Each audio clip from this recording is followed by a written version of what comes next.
Hi everyone, welcome to my sewing studio and to our So Cozy video series. It is 23 degrees outside, that is -5 degrees Celsius.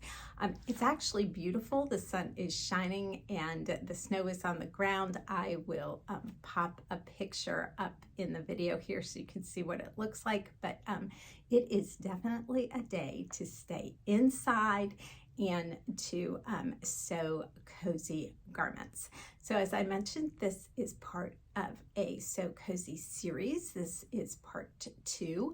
In the first video, I gave you 3 great cozy knit fabrics to sew with and some tips for sewing with them. And so I will link to that video if you want to go check out those fabrics.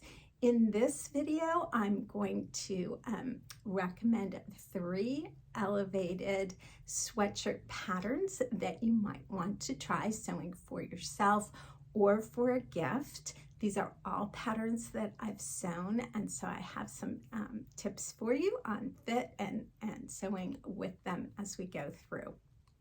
But first, if you are new here, let me introduce myself. I am Lisa from Pink Holly Bush Designs. I am the owner and designer of Pink Holly Bush Patterns, which is a line of sewing patterns for children, most of which are designed for knits and most of which include an option for smocking. But I am an avid sewist for myself and my 2 adult daughters, and so on my channel we talk all things sewing and smocking. Right now, we are not going to be talking about smocking as for the next few videos. What we're talking about is sewing cozy, elevated knit garments. So today I have, as I mentioned, 3 sweatshirt recommendations for you.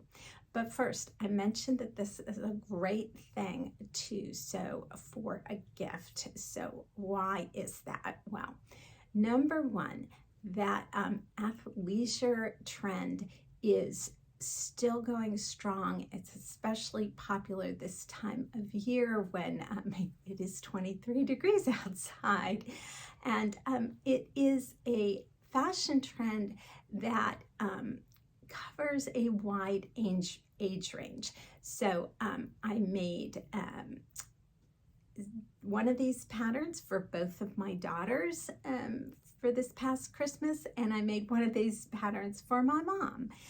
If you have a teenager, this would be a great thing to make for them. So just covers that really wide age range. The second reason that it's a great thing to sew for a gift is that it's really quick to put some of these patterns together.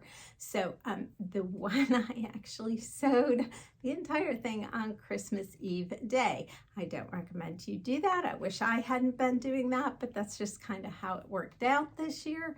But I was able to get it done. So very quick to put these garments together.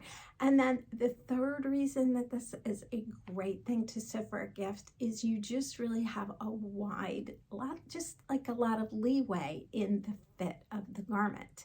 So again, I sewed one of these for my college daughter's roommate. I did not have her measurements. I took my best guess and it fit great. I certainly wouldn't do that with a different type of garment, but with a elevated sweatshirt, you can get away with it. So with that, let's discuss my 3 pattern recommendations. So the first one is the one I'm actually wearing, and this is Butterick 6388. Now this pattern has been around for quite a while. But it's just a great pattern because it has so many options. So I made the sweatshirt, which you can see I'm wearing here, but it also includes a dress. It has a short sleeve option if you wanted to make it in that French terry, which is one of the fabrics I discussed in the previous video. It includes a vest and it includes a set of pull-on pants as well. Now, when I went to make this. Mine is made out of a sweatshirt fleece. This is a heavyweight sweatshirt fleece, so it does work if you wanted to use a heavyweight sweatshirt fleece. I purchased this fabric with the intent of making the dress. And when I started cutting it out and working with it, I just thought, it's going to be just a little bit too bulky and more than I would want for the dress. And so I did end up changing my mind and turning it into the top. So my advice on this is, if you wanted to make the dress, or even if you were making the top like I did, if I were to make this again, I would go with more of a medium weight sweatshirt fleece, which is that 330 GSM, or 10 ounce to 11 ounces per yard that I discussed in the previous video. So that is my recommendation there. But a great sweatshirt fleece, French terry, would be perfect for this pattern. So that's number one. So the second pattern that I want to recommend is the Hive Pullover by Ali Olsen. And I wish that I had a finished picture for you of this one. Unfortunately, I don't. I have made 3 of them. I made them for each of my daughters and my college daughter's roommate, and my daughter's college roommate, I should say. They're out of college now. And I made it out of that French terry from Serge Fabric, so I will put a link to that below. But I made the 3 of them for this past Christmas. They all love them. In fact, my one daughter wants another one. She's wondering how difficult it would be for her to make one. And I was like, it would not be difficult at all. It would be very easy. Couple notes on the fit about this pattern that I do want to note though. It is a cropped sweatshirt, which is very in right now, and my daughters love that, but it is very cropped.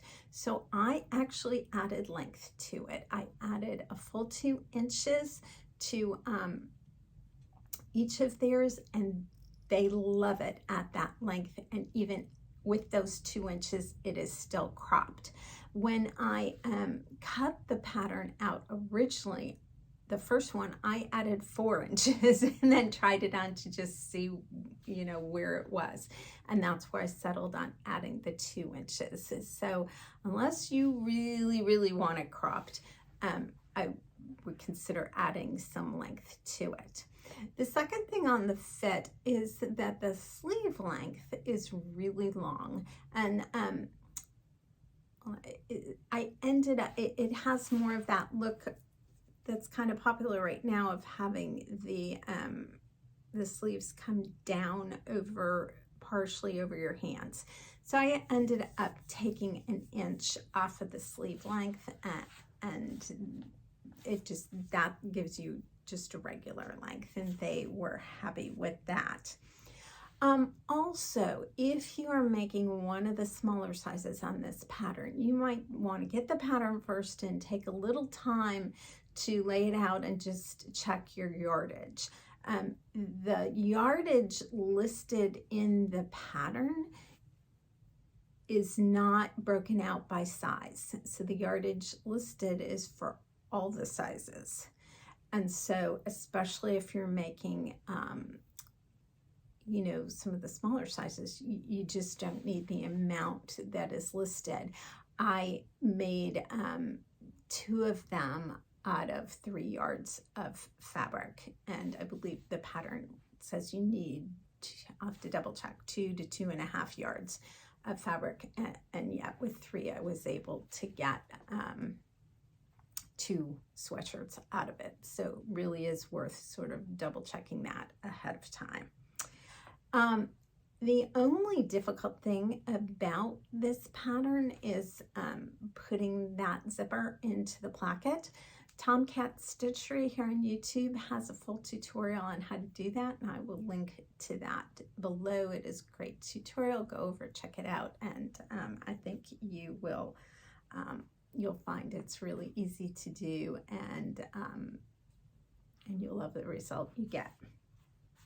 Okay, and number 3 is the Bainbridge sweatshirt by Itch to Stitch.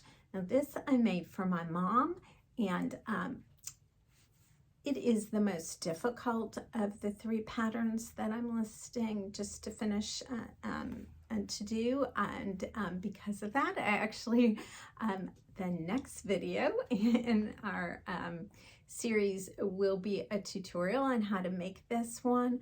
Again, it isn't difficult. There's just a few little tricks on putting in the placket and putting in the pockets. So I did do a tutorial on how to do that. I made this one out of sweatshirt fleece again, and I used that 330 GSM, great weight, and then I used a Liberty Lawn for the placket. The fun thing with this sweatshirt is, you know, just you use a woven, so let me specify that. You use a woven for the placket and the bias binding, and so you can just have such fun mixing and matching fabrics to put together with your sweatshirt fleece, or you could use the French Terrier sweater knit as well. So my next video will show you some tips and some tricks on how to handle the placket, and then also on how you put the pockets in and finishing up that. So if you haven't subscribed, please make sure to subscribe and hit that notification bell, and come back for the tutorial and for our continuing series. If you need some more help with sewing with knits, I have a book, a fabric swatch pack, and a video that walks you through all of that. I will put a link to that below, as well as to the video that explains all about it. And so if you need some more help with sewing with knits, I hope you will check that resource out. I also hope that you will give one of these patterns a try, and that you will have some fun sewing something nice and warm and cozy this winter, either for yourself or for a loved one. Happy sewing!